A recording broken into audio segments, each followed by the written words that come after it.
प्रिय विद्यार्थियों, स्वागत आपका श्री श्याम कॉलेज भादरा के यूट्यूब चैनल पर। देखिए, हम बात कर रहे हैं इंडियन ज्योग्राफी की। पिछले कुछ दिनों से कुछ कारणवश जो बीए थर्ड ईयर हैं इंडियन ज्योग्राफी की क्लासें नहीं ले पाया, लेकिन आशा करता हूं कि अब आगे से बिल्कुल एक सिस्टम के साथ में, एक शेड्यूल के साथ में क्लासें आपकी लगेगी। तो हम बात कर रहे थे, हमारा जो टॉपिक था वो था प्रायद्वीपीय पठारी प्रदेश। प्रायद्वीपीय पठारी प्रदेश।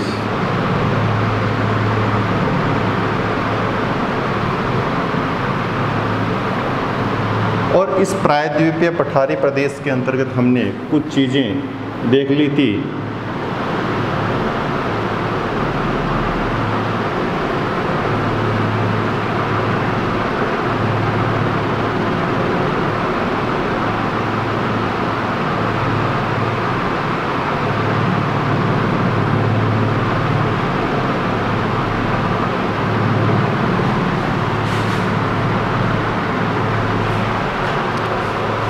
प्रायद्वीपीय पठारी क्षेत्र की बात चल रही थी और प्रायद्वीपीय पठारी क्षेत्र में हमने दो भाग डिवाइड किए थे। पहला भाग था हमारा मध्यवर्ती उच्च भूमि और दूसरा पार्ट था हमारा दक्कन ट्रेप, या हम कह सकते हैं दक्कन का लावा पठार। मध्यवर्ती उच्च भूमि की हमने बात कर ली थी और मध्यवर्ती उच्च भूमि के अंतर्गत हमने देखा था अरावली पर्वतमाला, दक्षिणी पूर्वी हाड़ौती का पठार, विंध्याचल पर्वत श्रेणी, बुंदेलखंड, बघेलखंड और छोटा नागपुर का पठार। और इसके साथ साथ में हमने मेघालय का पार्ट भी देखा था, कार्बी एंग्लो पठार, शिलोंग का पठार कह सकते हो। अब हम अगला जो टॉपिक डिस्कस कर रहे हैं वो टॉपिक है हमारा दक्कन ट्रेप। देखिए, ट्रेप आपको बताया था, ट्रेप किसे कहते हैं? नीले बेसाल्ट से निर्मित चट्टान को हम क्या बोलते हैं? ट्रेप बोलते हैं। और दक्कन ये पठारी क्षेत्र है पूरा का पूरा, और इस पठारी क्षेत्र में बेसाल्ट चट्टान की क्या पाई जाती है? अधिकता पाई जाती है। तो दक्कन ट्रेप के अंतर्गत हम मैप में ड्रॉ करेंगे कौन कौन सी चीज़ें हैं, देखेंगे। ये मैंने लाइन ड्रॉ की है, ये है सतपुड़ा पर्वत श्रेणी। इसके बिल्कुल मध्यवर्ती भाग में यहाँ पर महादेव, कौन सी है? महादेव। इससे आगे बात करेंगे, ये आता है आपका मैकाल पर्वत। फिर आगे यहाँ पर हमने बात कर ली थी, ये जो क्षेत्र है ये आपका है छोटा नागपुर पठार। दक्षिणी में बात करेंगे, यहाँ पर दो पठार आपको मिलेंगे, दंडकारण्य पठार और नीचे बात करेंगे इसके बस्तर का पठार। फिर हम महाराष्ट्र में कुछ पहाड़ी की बात करते हैं, तो यहाँ पर सतपुड़ा के दक्षिण में एक पहाड़ी है अजंता पहाड़ी। फिर आगे एक छोटी सी पहाड़ी और आती है जिसका नाम है बालाघाट पहाड़ी। फिर नीचे बात करेंगे यहाँ पर कर्नाटक का पठार। और फिर इसके बाद में दो प्रमुख क्षेत्र हैं, ये ड्रॉ कर रहा हूँ मैं इस प्रकार से। ये इस साइड वाला कहलाता है पश्चिमी घाट और ये है पूर्वी घाट। इन सभी तथ्यों के बारे में हम देखेंगे कि कौन कौन से क्षेत्र में किस प्रकार की विशेषताएं दिखाई देती हैं। तो चलिए हम देख रहे हैं, सबसे पहले हम बात करते हैं जो सतपुड़ा पर्वत श्रेणी है उसकी बात करते हैं। देखिए सतपुड़ा पर्वत श्रेणी है, ये बात कर रहे हैं। अब इसका जो विस्तार है उस विस्तार को हम देखेंगे। ये मानकर चल रहे हैं, देखो इस प्रकार से ये आपकी सतपुड़ा पर्वत श्रेणी है। इससे आगे का मध्यवर्ती जो भाग है वो क्या है, महादेव पर्वत, और फिर आगे का जो भाग है वो है मैकाल पर्वत। और इसके पूर्व की बात करेंगे तो यहाँ पर एक पठार है, कौन सा है, छोटा नागपुर पठार। पश्चिम की बात करेंगे, यहाँ भी एक पहाड़ी स्थित है, राजपीपला पहाड़ी। अब देखिए ये तो हो गई इसकी स्थिति कि इसकी स्थिति किस क्षेत्र में है, पश्चिम में क्या है, पूर्व में क्या है। अब देखिए इसका जो विस्तार माना जाता है सतपुड़ा पर्वत श्रेणी का, वो माना जाता है अक्षांश के अकॉर्डिंग। और अक्षांश के अकॉर्डिंग बात करेंगे तो आपको पता है कि यहाँ पर 23.5 डिग्री रेखा गुजरती हैं मध्यवर्ती भाग में, ठीक है। और मध्यवर्ती भाग में 23.5 डिग्री रेखा गुजर रही है, तो लगभग इसका जो विस्तार माना जाता है वो 21 डिग्री से 24 डिग्री उत्तरी अक्षांश के मध्यवर्ती भाग में माना जाता है। लगभग 21 डिग्री अक्षांश के पास में आपको ये सर्वाधिक दिखाई देगी, और उससे ऊपर थोड़ा सा 23.5 के पास में बिल्कुल थोड़ा सा भाग आपको इस प्रकार की पर्वत श्रेणियों के बारे में दिखाई देता है। तो सतपुड़ा पर्वत श्रेणी का जो विस्तार है वो 21 डिग्री से 24 डिग्री उत्तरी अक्षांश के मध्य पाया जाता है। और इस क्षेत्र की बात करेंगे तो ये बेसाल्ट व ग्रेनाइट दोनों चट्टानों से निर्मित क्षेत्र है। बेसाल्ट व ग्रेनाइट चट्टानों से निर्मित क्षेत्र हैं। और इसके अंतर्गत जो महादेव पर्वत हैं, इस महादेव पर्वत की एक सर्वोच्च चोटी है, वो सर्वोच्च चोटी है धूपगढ़। कौन सी है, धूपगढ़, 1350 मीटर।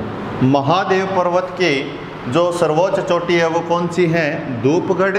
और मैकाल पर्वत के जो सर्वोच्च चोटी है वो कौन सी है, अमरकंटक, 1037 मीटर। मैकाल पर्वत की जो सर्वोच्च चोटी है वो कौन सी है, अमरकंटक 1037। और जो महादेव पर्वत की सर्वोच्च चोटी है वो कौन सी है, धूपगढ़, 1350 मीटर। अब देखिए ये जो मैकाल पर्वत है, इस मैकाल पर्वत के चारों ओर क्या निकल रही है, नदियां निकल रही हैं। उत्तरी क्षेत्र की बात करेंगे तो उत्तर में सोन नदी निकलती है इसकी। पश्चिम की बात करेंगे तो नर्मदा नदी निकलती है। पूर्व की बात करेंगे तो महानदी निकलती है। तो याद रखना मैकाल पर्वत के चारों ओर नदियां निकलती हैं। उत्तर की बात करेंगे सोन, पश्चिम की बात करेंगे नर्मदा, पूर्व की बात करेंगे महानदी। तो ये सतपुड़ा पर्वत श्रेणी है और इसका जो विस्तार है वो विंध्याचल पर्वत श्रेणी के बिल्कुल क्या पाया जाता है, समांतर पाया जाता है। अब देखेंगे इस क्षेत्र की बात हो गई। दंडकारण्य क्षेत्र की बात करते हैं तो इसका जो मुख्य विस्तार है वो तो पाया जाता है कहाँ, छत्तीसगढ़ में। छत्तीसगढ़ में पाया जाता है मुख्य विस्तार, लेकिन सीमाबद्ध क्षेत्रों में भी स्थित हैं, इसलिए ओडिशा और आंध्र प्रदेश का कुछ हिस्सा इस पठारी भाग में दिखाई देता है। और इसका जस्ट दक्षिणी भाग, इसी दंडकारण्य पठार का जस्ट दक्षिणी भाग क्या कहलाता है, बस्तर का पठार। वो भी कहाँ पर स्थित है, वो भी छत्तीसगढ़ में स्थित है। और ये जो पठार है ये बड़ा उबड़ खाबड़े पठार दिखाई देता है। अब इसके बाद में देखिए एक तेलंगाना का पठार और आता है। तेलंगाना के पठार में क्या चीज़ें देखिए,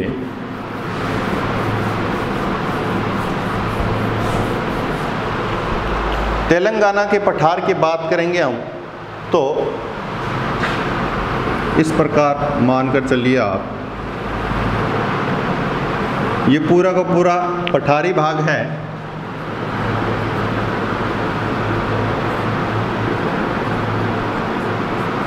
और इस पठारी भाग को मैंने दो भागों में डिवाइड कर दिया है। दो भागों में डिवाइड करने वाली ऐसी कौन सी चीज़ है तेलंगाना के पठार को दो भागों में डिवाइड करती हैं? एक नदी है जिसका नाम है कृष्णा नदी। कृष्णा नदी तेलंगाना के पठार को दो भागों में डिवाइड करती हैं। उत्तरी भाग किस रूप में पाया जाता है? पहाड़ी रूप में पाया जाता है। और दक्षिणी भाग किस रूप में पाया जाता है? मैदानी रूप में पाया जाता है दक्षिणी भाग। और जो दक्षिणी भाग मैदानी रूप में पाया जाता है वो किस रूप में स्पष्ट होता है? आपने नाम सुना होगा रॉयल सीमा का पठार। तो हम कह सकते हैं तेलंगाना का पठार का दक्षिणी भाग कौन सा पठार माना जाता है? रॉयल सीमा का पठार माना जाता है। इसके बाद में हम बात करते हैं कर्नाटक के पठार की। तो कर्नाटक के पठार में इसी प्रकार हम देखेंगे कर्नाटक का पठार।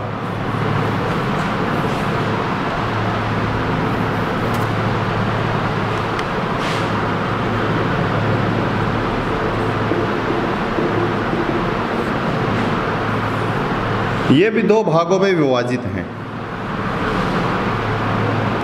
अब आप सोच रहे होंगे कोई नदी है ये, है ना?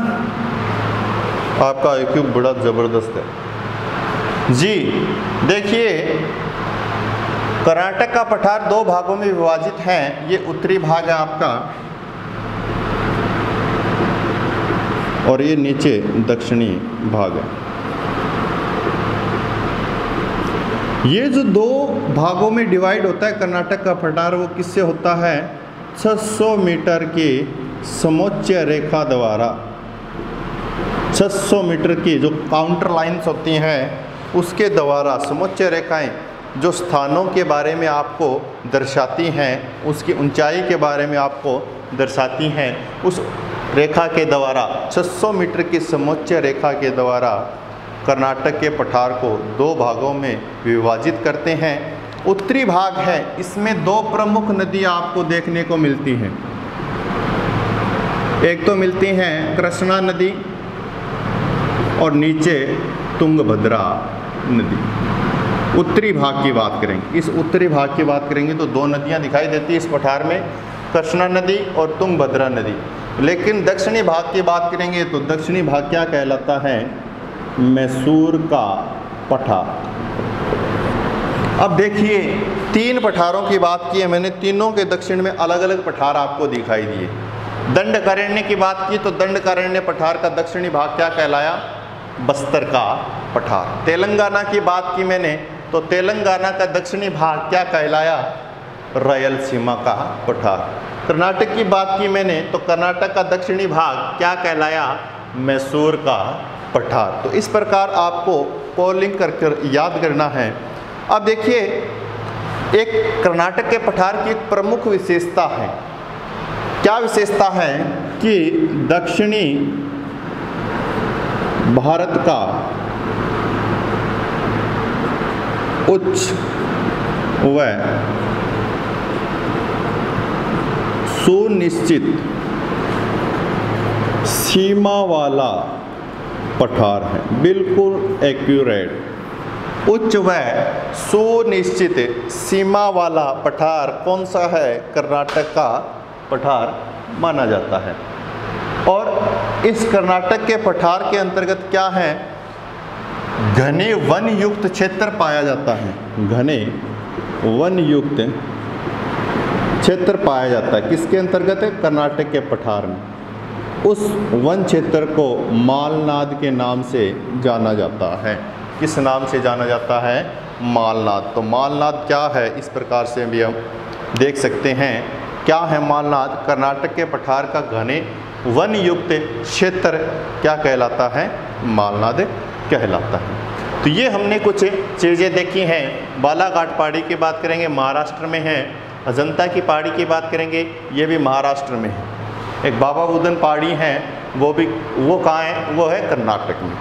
तो इस प्रकार से हमने दक्कन के ट्रेप की बात की है। अब हम आगे जो दो हमारे घाट रह गए हैं, पश्चिमी घाट और पूर्वी घाट, उसके बारे में देखेंगे।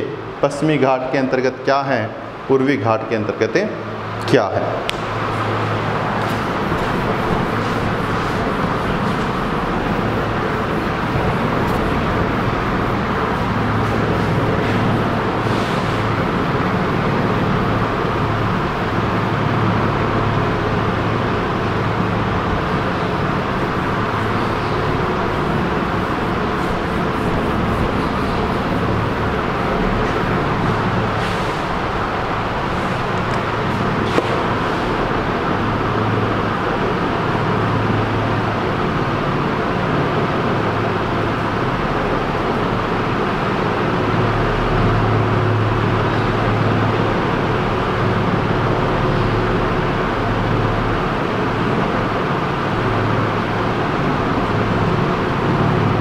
पश्चिमी घाट,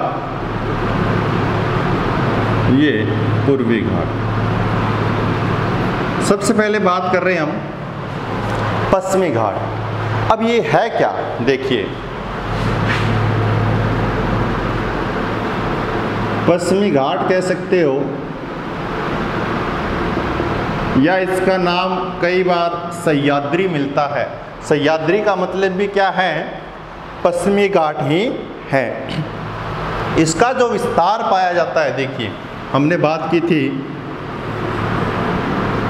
विंध्याचल, विंध्याचल पर्वत श्रेणी, फिर बात की हमने सतपुड़ा,